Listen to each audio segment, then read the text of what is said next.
Let me congratulate the members of the tribunal for taking up the responsibility that the Constitution demands of me whenever a matter like this arises. I must commend that the tribunal has discharged its responsibility with care and with utmost adherence to the provisions of the law and the Constitution, and as is required of all of us in our respective mandates. Each and every one of us has a duty to ensure that we do with a lot of integrity that which is required of us by the law. Kenya is a country that is proud of its democratic credentials, of our constitutionalism, and obedience to the rule of law. And as the Constitution provides, all of us are subject to the Constitution. And all of us are equal in the eyes and in the balance of the Constitution. And everybody's right, the rights of the petitioners are guaranteed by the Constitution. The rights of everybody else, including those who are accused or petitioned against, is equally protected by the law. And I want to, in a very special way, congratulate this tribunal.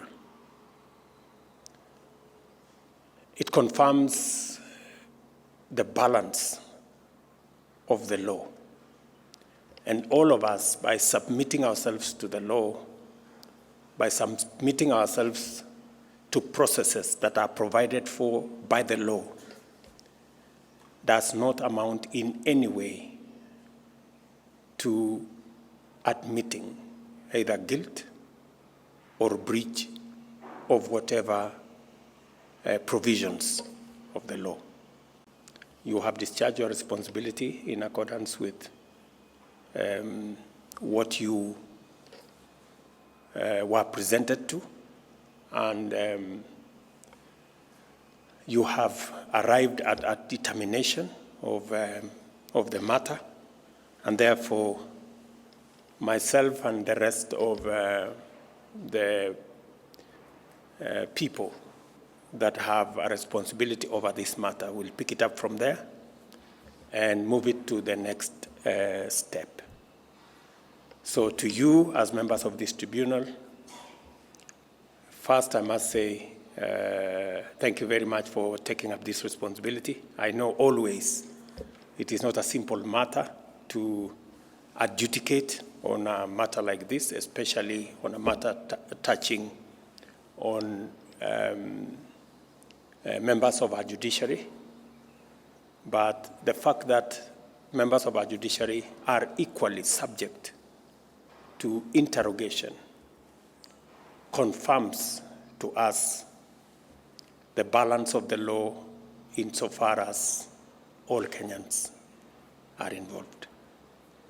So I must say congratulations to all of you. The Secretariat have discharged their responsibility in the best way that they could. Even when it became necessary to appoint new members by virtue of the appointment of other members into other positions, it didn't in any way affect the work of the tribunal.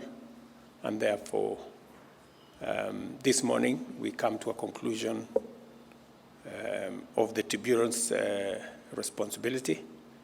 And Mr. Chairman and your team, I want to say thank you very much for taking up this responsibility and putting in your very best to arrive at the decision that you have.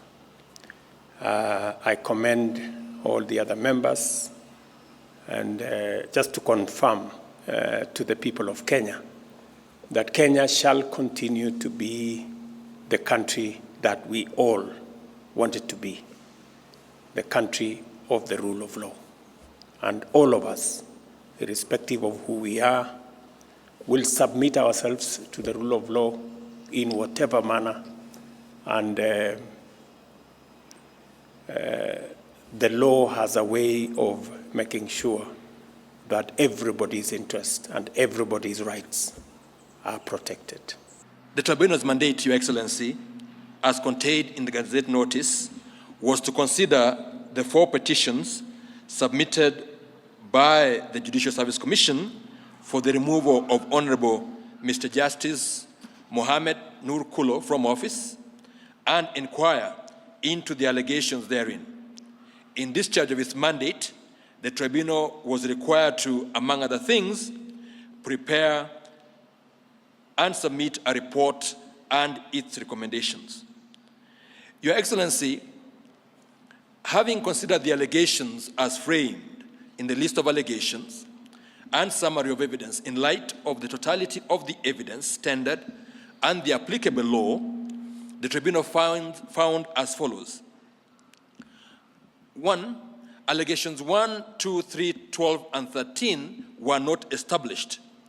There was delay, but it was satisfactorily explained with reasonable justification and thus did not amount to gross misconduct. Allegation 4 was not substantiated. Reasons were not recorded or forwarded to the Honorable Chief Justice, but the omission did not amount to gross misconduct. Allegation 5 was not proved. Reasons were not recorded or forwarded to the Honorable Chief Justice, but the omission did not amount to gross misconduct. Allegation 6 was not proved. The delay in response was due to the Honorable Judge's absence from station, and he responded at the earliest opportunity. Allegation number 7 was not proved. It was not the Honorable Judge's responsibility to issue notices for the delivery of judgments. Allegation number 8 was not proved. The delay was explained, and lack of ability and fitness, hence incompetence, was not established. Allegation number 9, the tribunal had no jurisdiction to inquire into the particular matter because it fell within the judge's discretion. Allegation number 10 was not proved. It was conceded that the orders issued were not conflicting.